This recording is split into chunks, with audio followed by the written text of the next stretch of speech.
আলহামদুলিল্লাহ। পরবর্তী প্রশ্ন পুরুষদের মধ্যে পিছন থেকে।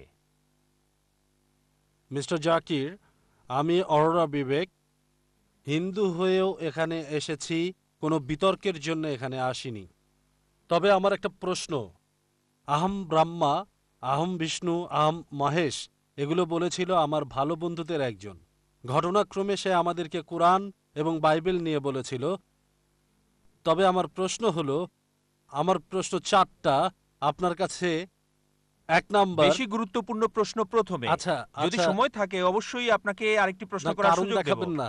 কারণ যদি সবাই দেখে আর আমি কোঅর্ডিনেটর হিসেবে এটা করি, আমার মনে হয় এটা অন্যদের প্রতি অবিচার আচ্ছা ঠিক হবে। আছে, আমি বুঝতে পেরেছি। শুধু একটা প্রশ্ন, যেহেতু মিস্টার জাকির কথা বলেছিলেন জেনোসিস ভার্সন ইত্যাদি বিষয়ে, একটা প্রশ্নই করতে চাই। যেহেতু আপনি কুরআন আর বাইবেলের মধ্যে একটা তুলনা করেছেন, কেন বেদ কুরআন আর বাইবেলের মধ্যে তুলনা করছেন না? সবগুলোই নিজ ক্ষেত্রে বহুমুখী, একটা আরেকটার সাথে ঘটনাক্রমে সম্পর্কিত।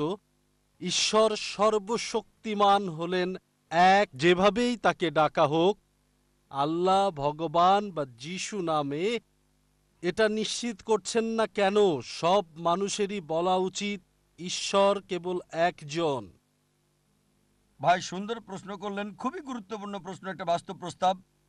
যখন আমি কোরআন আর বাইবেল নিয়ে তুলনা করছি, কেন কোরআন, বাইবেল, বেদ নিয়ে তুলনা করছি না? আর বললেন যে কেন সবগুলোকেই মানছি না। এটাই আমি সব মানুষকে বলি, কোরআন বলছে تعالوا إلى كلمة سواء بيننا وبينكم। এসো সেই কথা যে আমাদের ও তোমাদের মধ্যে এক। ভাই, প্রত্যেক মানুষকে আমি যা বলি, যে কেউ হোক, হিন্দু, খ্রিস্টান, মুসলিম, ইহুদি, শিখ, পার্সি, সমস্যা নেই। আমি তাদের বলি একটা সহজ কথা যা সবাই মানবে, কমপক্ষে একটা গ্রন্থকে ঈশ্বরের বাণী বলে মানি। সবাই তাতে রাজি হবে। হিন্দু বলবে ঠিক আছে বেদ ঈশ্বরের বাণী, খ্রিস্টান বলবে বাইবেল ঈশ্বরের বাণী, মুসলিম বলবে কোরআন ঈশ্বরের বাণী, শিখ বলবে আদি গ্রন্থ ঈশ্বরের বাণী, পার্সি বলবে আবেস্তা ঈশ্বরের বাণী। সমস্যা নেই, সবগুলো গ্রন্থকে একত্রিত করেন। যে বিষয়গুলো কমন অন্তত সেগুলো মেনে চলি, যেগুলো মিল নেই সেগুলো পরে আলোচনা করা যাবে। ঠিক আছে? আমি শুধু তাদেরকে বলি যে বিষয়টা সবগুলো গ্রন্থে কমন, চলুন সেটা মেনে চলি, কারণ দুঃখিত স্যার, কমপক্ষে। দুঃখিত স্যার কথা বলার জন্য, ভাই আপনার আমাকে উপর উত্তরটা কথা শেষ বলার করতে জন্য দিন, দুঃখিত। পরে আমি প্লিজ শেষ প্লিজ করার পরে প্লিজ উত্তরটা মিস্টার শেষ জাকির। করার পরে আপনি বলতে পারবেন। হয়তো যেটা বলতে চান সেটা আমার উত্তরে আছে, ঠিক? হ্যাঁ, আস্তে আস্তে যাই। ঠিক স্যার। গাণিতিক কোনো সমস্যার যদি সমাধান করতে চান, সরাসরি উত্তর দিলে হবে না, স্টেপ বাই স্টেপ আমাদেরকে যেতে হবে, 1 2 3 4। জি স্যার। আমার অনুরোধ হলো সব গ্রন্থে যে বিষয়টা কমন, চলুন সেটা মানি আমরা। যেটা কমন না সেটা পরে দেখা যাবে। ঠিক? এখন সব গ্রন্থে কমন হচ্ছে ঈশ্বর একজন। চলুন বিশ্বাস করি ঈশ্বর একজন। বেদ বলছে ঈশ্বর একজন। আমি বলিনি যে إكم إبديتيام ঈশ্বর কেবল একজন, দ্বিতীয় কেউ নেই। বাইবেল বলছে যে গসপেল অফ মার্ক অধ্যায় 12 অনুচ্ছেদ 29, বুক অফ ডিউটেরোনমি অধ্যায় 6 অনুচ্ছেদ 4, شما إسرائيل وأدنى الهرنا يخد শোনো ইসরায়েলবাসী, প্রভু আমাদের প্রভু একজন। ইহুদিরা, খ্রিস্টানরা এটা বলে, কোরআন বলছে কুল হুয়াল্লাহু আহাদ, বলো তিনি আল্লাহ এক, অদ্বিতীয়। তাহলে ট্রিনিটি আসে থেকে?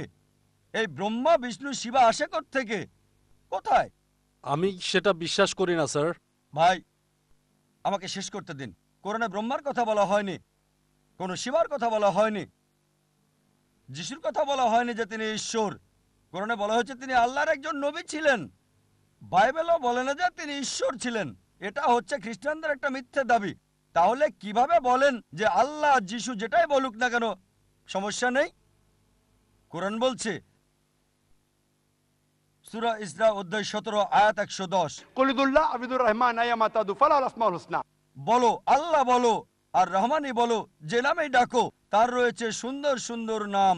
সে নাম হবে তার নিজের দেওয়া। সে নামে মনে কোনো ছবি ভাসবে না, সেটা হবে সত্য নাম। আপনি ঈশ্বরকে মিথ্যা নাম দিতে পারবেন না, ঈশ্বরকে ছোট করতে পারবেন না, তাকে অসম্মান করতে পারবেন না। কিছু লোক আছে আমাকে বলে এতে আর এমন কি সমস্যা? আপনি পানি বললেন, ওয়াটার বললেন, টানি বললেন, সমস্যা কোথায়? যদি বলেন পানি, এটা হিন্দি নাম, টানি হচ্ছে তামিল, ময়া বা মাই এটা আরবি, জল বাংলা, সমস্যা নেই, যে কোনো নামে বলতে পারেন। কিন্তু কোনো সকালে আমার এক বন্ধু এসে বলল প্রত্যেকদিন সকালে পানি খাই। ডাক্তার আমাকে বলল বেশি করে পানি খান, তবে পানি খাওয়ার পর আমার বমি হলো। আমি বললাম কেন? না, পানিটা হলদে বর্ণের ছিল। ডাক্তার পানি খেতে বলল, সে প্রতিদিন সকালে 1 গ্লাস করে পানি খায়, পানিটা হলদে। হলদে, হলুদ। তারপর বুঝলাম যে পানির কথা বলছে সেটা আসলে পানি না, ইউরিন। আপনি ইউরিনকে পানি বলতে পারেন না, পানিকে বড় জোর বলতে পারেন টানি, বলতে পারেন ওয়াটার। একইভাবে আল্লাহকে রহমান বলতে পারেন, রহিম বলতে পারেন, করিম বলতে পারেন, রব। কিন্তু ঈশ্বরকে মানুষ বলতে পারেন না, ঈশ্বরকে ইনসান বলতে পারেন না। যেমন ইউরিনকে পানি বলতে পারেন না। আর ধর্মতত্ত্বের গোষ্ঠীপথর সূরা ইখলাস অধ্যায় 112 আয়াত 1 থেকে 4-এ সে কথা বলা হয়েছে। তাই আমি বলতে চাচ্ছি যেগুলো পার্থক্য সেগুলো দূরে রাখেন।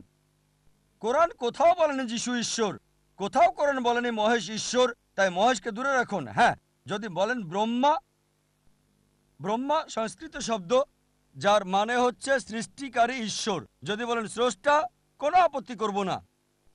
যদি বলেন ঈশ্বর হলেন স্রষ্টা, তাহলে কোনো আপত্তি করব না, কারণ কোরআন বলছে আল্লাহ হলেন খালিক, স্রষ্টা। কিন্তু যদি বলেন এই স্রষ্টার আছে 4টা মাথা, 4টা হাত আছে, তাহলে একটা ছবি তৈরি করছেন, আপনি বেদের বিরুদ্ধে যাচ্ছেন। न तस्य प्रतिमास्ति ঈশ্বরের কোনো প্রতিমূর্তি নেই। আমি সেটা বিশ্বাস করি স্যার। সুতরাং তাকে স্রষ্টা বলে ডাকেন, কিন্তু যদি বলেন স্রষ্টা হলেন মানুষ, তাহলে সে ঈশ্বর না। আমি ক্ষমা চাচ্ছি স্যার। আরো মহান ভাই, যদি আপনি আমার ভিডিও ক্যাসেট দেখেন ইসলাম আর হিন্দু ধর্মের সাদৃশ্য, ইনশাআল্লাহ অনেক প্রশ্নের উত্তর পাবেন। আশা করি উত্তরটা পেয়েছেন। আমি ক্ষমা চাচ্ছি। আমি আসলে যা আপনাকে বলতে চাচ্ছি মিস্টার জাকির, আমি বিতর্কে যেতে চাই না এখানে। তবে বিষয়টা হলো মিস্টার জাকির যা বলতে চাচ্ছিলেন সবই ঠিক আছে। আর এখানে লোকজন যা চাচ্ছিল, আমি আসলে যা জানতে চাই, ঠিক তিনি যা বক্তব্যে আমাদেরকে বলেছেন, আমরা তার কাছে ঠিক রিনাইসা শুনতে চাই। রিনাইসা পৃথিবীর স্রষ্টা, আর এটা যেভাবেই বলা হোক, আল্লাহ, ভগবান বা যিশু, পার্থক্য করা উচিত নয়। এটাকে সমন্বয় করতে হবে ভিন্নতা থেকে। ধন্যবাদ ভাই, যদি আমার লেকচার শুনে থাকেন, আল্লাহ বলে ডাকেন, কোনো সমস্যা নেই, অথবা ডাকেন ভগবান। এখন দেখার বিষয় হচ্ছে ভগবান মানেটা কি। রজনীশের মতে ভগবান মানে অন্য কিছু, জানেন কিনা জানি না। রজনীশের মতে রজনীশ যে সংজ্ঞা দিয়েছে তাতে আমি বিশ্বাস করি না যে ভগবান ঈশ্বর। তাই আমাদেরকে ঈশ্বরের ধারণায় বিশ্বাস করতে হবে। স্রষ্টা, সৃষ্টিকারী, মেকার। যদি ঈশ্বরের সেই ধারণাটা থাকে, আপনি তাকে সঠিক নামে ডাকবেন, ভুল শব্দ ব্যবহার হবে না। যে শব্দগুলো সব গ্রন্থে কমন, আমাদের কোনো আপত্তি থাকবে না। তবে যিশুর আপনি যা বললেন সেটা কোরআন এবং বাইবেলে কমন না। কোরআন বলছে যিশু হলেন আল্লাহর নবী, আর বাইবেলও বলছে তিনি ঈশ্বরের নবী। কিন্তু খ্রিস্টানরা এটা ভুল বোঝে যে যিশু ঈশ্বর দাবি করেছিলেন। তাই খ্রিস্টানরা যদি বাইবেল বুঝতে ভুল করে, তাদের সাথে আমি একমত হব কেন?